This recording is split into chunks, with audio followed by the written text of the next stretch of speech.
टाळ्यांनी स्वागत करूया अभिलाषा चेल्लम. मी काही सांगू इच्छिते. माझा जे आडनाव आहे चेल्लम, ते असं आडनाव असलं तर काहीच नाही. माझा जन्म पुण्यात झालाय, तर मला खूप अभिमान आहे की मी महाराष्ट्रात जन्मलेली आहे. तर प्लीज आत्ता पण प्लीज मला वोट करा.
फॅब्युलस प्रेझेंटेशन अभिलाषा.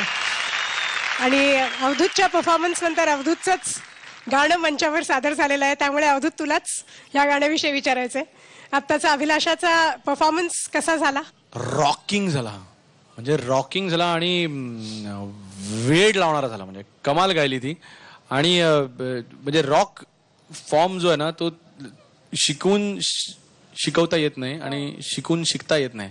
तो असावा लागतो, भिनावा लागतो, त्याने झपाटून टाकावं लागतं.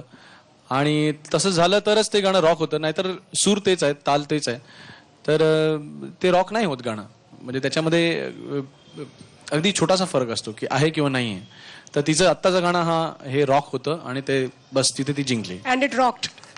आणि अवधूत आत्ताच झेंडा चित्रपट प्रदर्शित झालेला आहे, फायनली प्रदर्शित झालाय.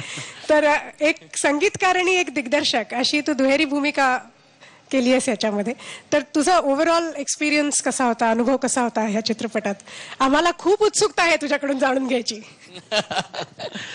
नाही, खरं आहे, आज अनेक संकटातनं पार होत होत होत झेंडा शेवटी फडकला.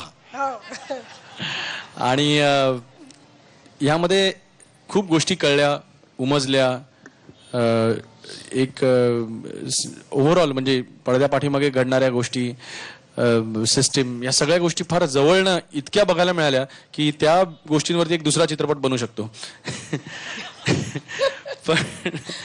पण एक त्याच्यातली जे मला असा बेसिकली ज्या चांगल्या गोष्टी झाल्या त्या साठवायला आवडतात. त्यामुळे मला एवढंच म्हणायचं आहे की या मध्ये सगळ्यात जास्त कोण बरोबर असेल तर हे मायबाप, रसिक, प्रेक्षक आणि माझ्यावर प्रेम करणारा अख्खा महाराष्ट्र.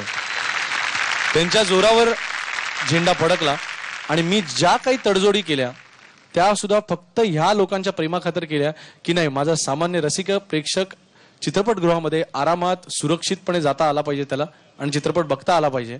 त्याच्यापेक्षा माझा मान वगैरे ह्या गोष्टी काही फार महत्वाच्या नाहीत, त्या आपण कुठेही गुंडाळून ठेवू शकतो आज. आणि त्याची पोचपावती रसिक प्रेक्षकांनी इतकी छान दिली की पहिल्या दिवशी ओपन झाल्यानंतर मुंबईमध्ये 100 थिएटरमधनं झेंडा झळकला. जवळपास सर्व थिएटर्समध्ये तो हाऊसफुल होता आणि अजून काही थिएटर्सला आजपासून तो ओपन होतोय आणि तो सगळीकडे हाऊसफुल चाललाय. याबद्दल मी रसिक मायबाप प्रेक्षकांचे खूप खूप आभार मानतो. धन्यवाद. आणि पाठीमागून आवाज येतोच आहे की हाऊसफुलच जाईल हा चित्रपट म्हणून. थँक्स मित्रा. सारेगमपा